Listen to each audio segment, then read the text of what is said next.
The life at Summit Heights completely changed ever since I parked my electric bike in the main hall.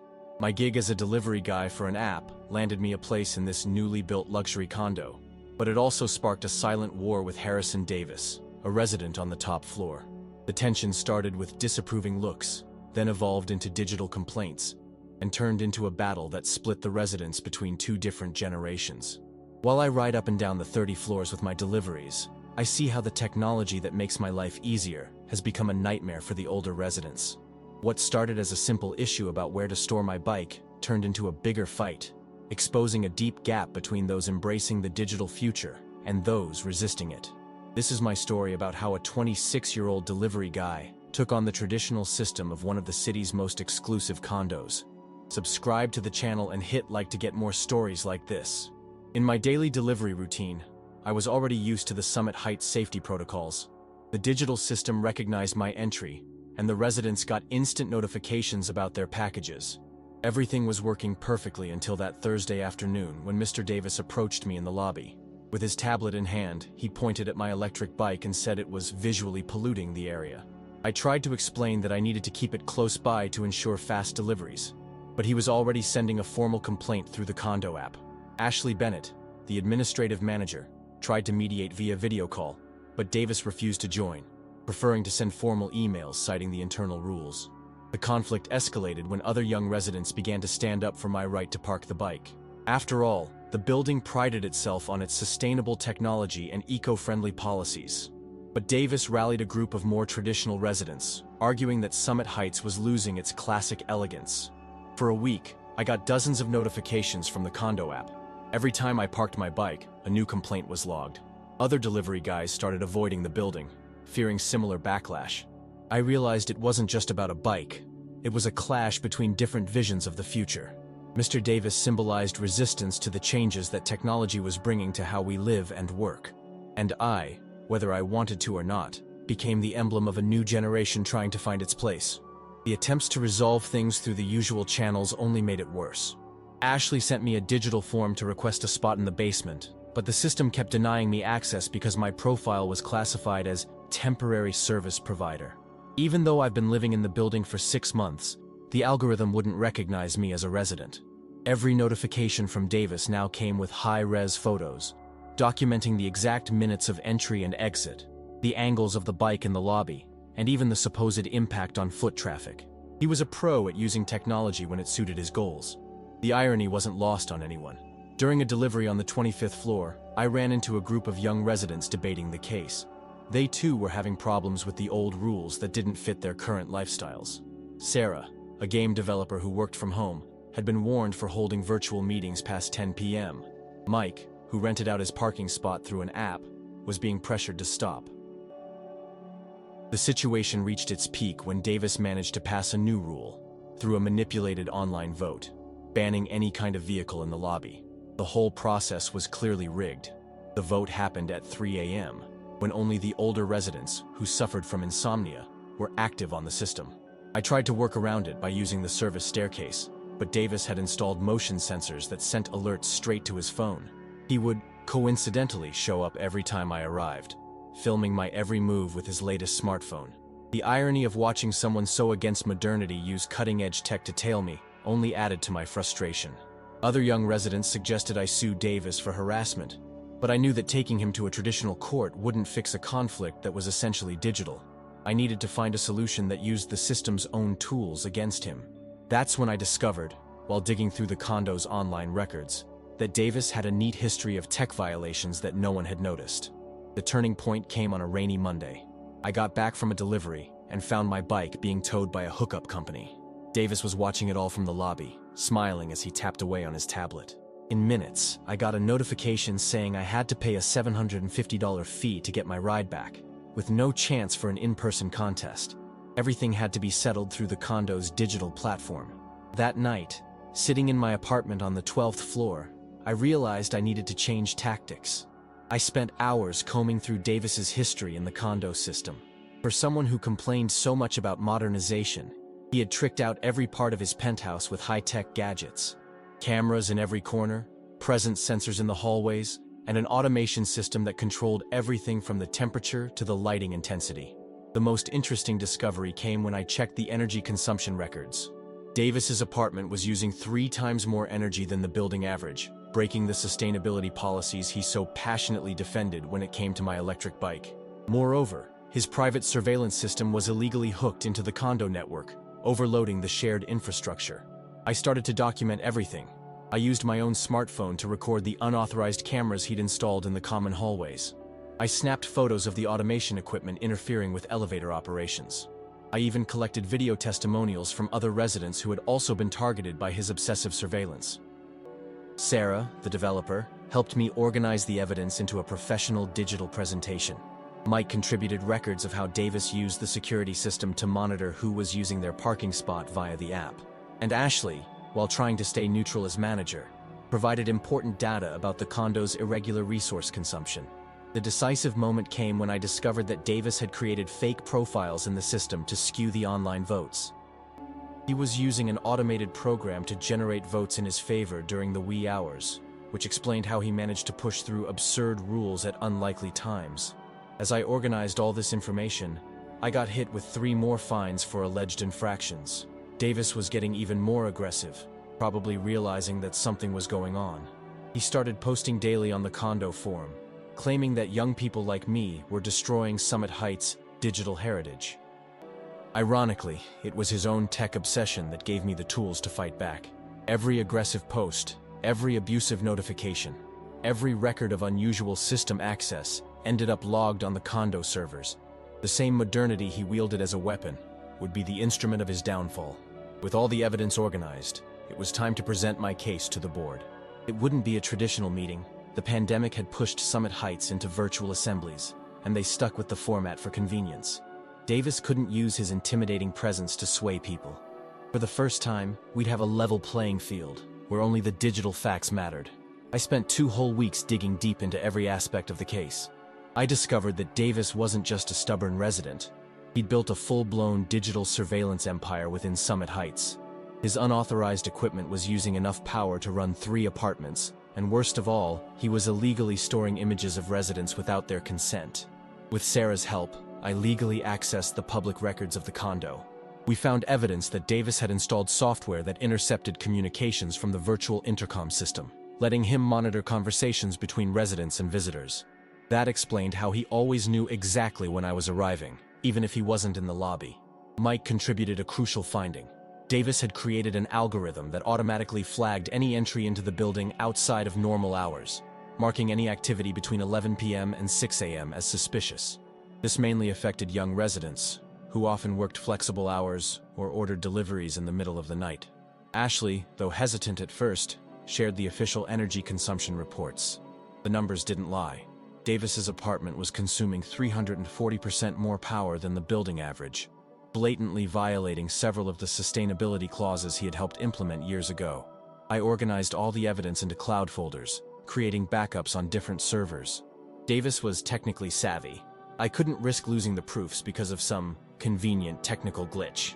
Every document was timestamped and digitally certified, making the trail impossible to alter. The most impactful moment of the investigation came when I analyzed the records from the recent virtual assemblies. Davis had developed an automated system that created fake profiles of elderly residents, using them to cast votes for his proposals in the early hours. That's how he managed to pass so many restrictive rules with little opposition.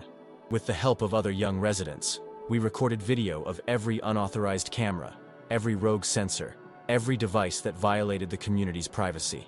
We even created a digital map of the building that showed just how extensive Davis's surveillance network was. It was pretty scary to see how he had turned a luxury condo into his personal control playground. I soon realized that this conflict wasn't just about my electric bike. Davis wasn't simply resisting modernization. He was abusing technology to maintain control over the community. His so-called defense of traditions was nothing but a facade for his controlling behavior.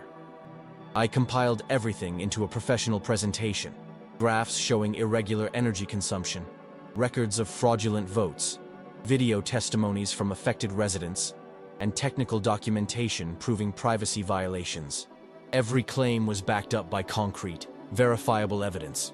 The investigation unveiled a clear pattern of technological abuse, far beyond mere complaints about a bike in the lobby. Davis had turned his personal crusade against modernization into an elaborate system of digital control and manipulation. It was time to present these findings to the board and restore balance at Summit Heights. The virtual assembly started right on time at 7:30 p.m. My screen showed 178 residents connected, a record turnout. Davis appeared in his video window wearing a suit and tie, as if he were in an in-person meeting. His confident smile faltered when Ashley announced that I had evidence to present. I shared my screen and started the presentation. First, I showed a three-dimensional map of the building, highlighting every unauthorized device installed by Davis. The blinking red dots on each floor brought a digital hush. Only some shocked emojis floated across the screen. When I revealed the hidden camera recordings, several people muted their microphones to discuss it privately. The most impactful moment was when I demonstrated how the voting system had been manipulated. I projected a timeline showing votes recorded between 3 and 4 in the morning, all following exactly the same IP pattern. Davis tried to interrupt, citing technical issues, but Sarah quickly proved that his connection was flawless. I presented energy consumption charts, evidence of intercepted communications, and records of illegal surveillance. With every new revelation, more residents switched their status to outraged or concerned. Davis began furiously typing in the chat, but his messages came off more desperate by the second. The final blow was when I played a video compilation of testimonies. Residents of different ages shared their experiences of technological intimidation.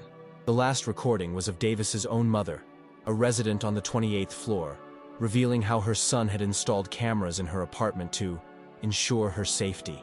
Ashley then called for an emergency vote. The result was overwhelming. 89% of residents voted for the immediate deactivation of Davis's devices and his removal from the board. More importantly, they approved new digital coexistence guidelines, setting clear limits between security and privacy. Davis left the meeting before it ended. His final act was to send an automated message to all participants, claiming he'd been hacked. No one bought it. Within 24 hours, a technical team removed all his unauthorized devices. My bike returned to its spot in the lobby, now in a specially designated area for sustainable vehicles. The following weeks brought significant changes to Summit Heights. The security system was overhauled to respect residents' privacy. Cameras were limited to strictly necessary areas. The condo app even added a transparency section where any resident can check how their data is being used. Davis still lives on the top floor, but he rarely shows up in the common areas. The cameras in his apartment have been reduced to the legal minimum. Rumor has it he spends his days developing a new home security system, maybe trying to rebuild his digital empire somewhere else. As for me, I still make my deliveries, but now with a lot more peace of mind. The younger residents greet me with knowing smiles, while the older ones seem to have found a newfound respect for the digital generation. My electric bike has become a subtle symbol of change, a reminder that technology without humanity is nothing more than control disguised as progress. 6 months have passed since that game-changing assembly. Summit Heights has transformed into a model of balanced digital coexistence. Other condos in the area have started reaching out, interested in implementing our new privacy and security guidelines.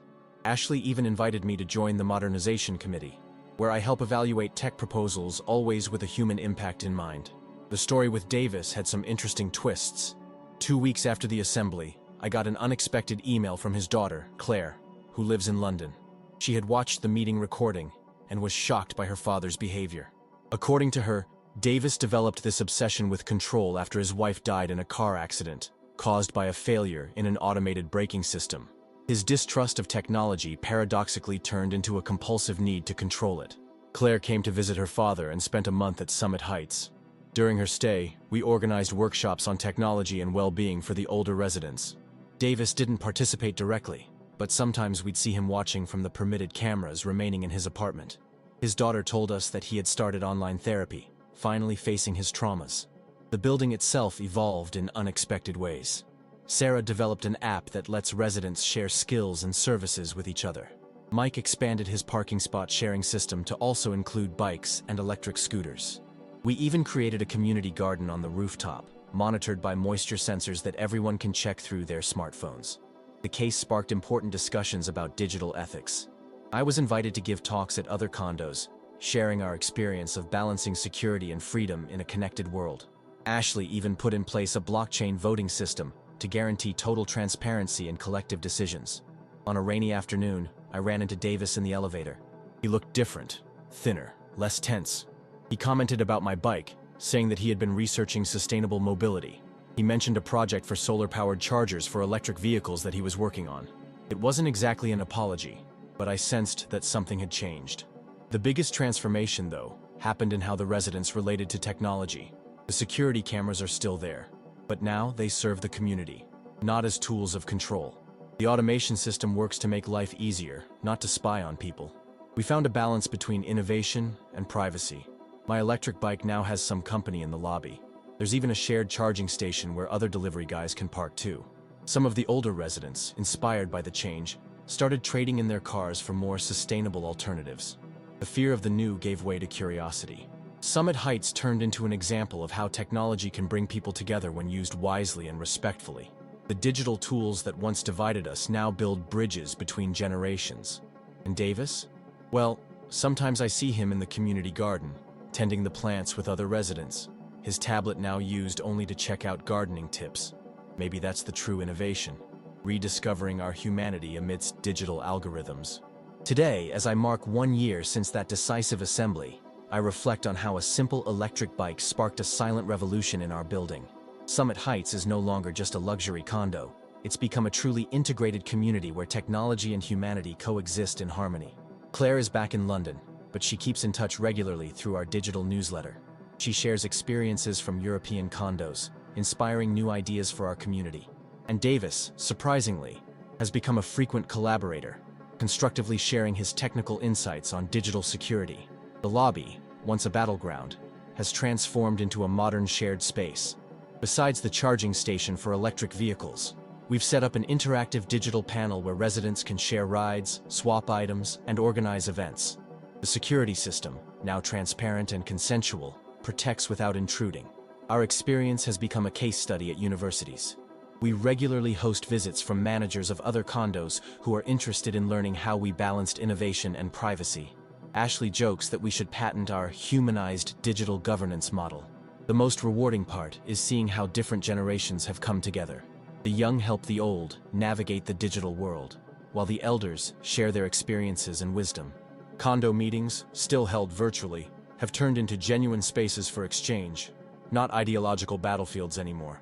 My electric bike still hangs out in the same spot, but now it represents something bigger, a symbol of how small changes can spark huge transformations. Every time I enter or leave the building, I'm reminded that technology without empathy is empty, but when it brings people together, it can create something extraordinary. Summit Heights proved that the future doesn't have to be a choice between tradition and innovation. We can keep the best parts of the past alive while embracing the possibilities of the present. In the end, it wasn't about electric bikes or security cameras. It was about finding our humanity in the midst of the digital revolution. Subscribe to the channel and hit like to get access to more stories like this. Summit Heights now serves as a model for a new generation of smart condos.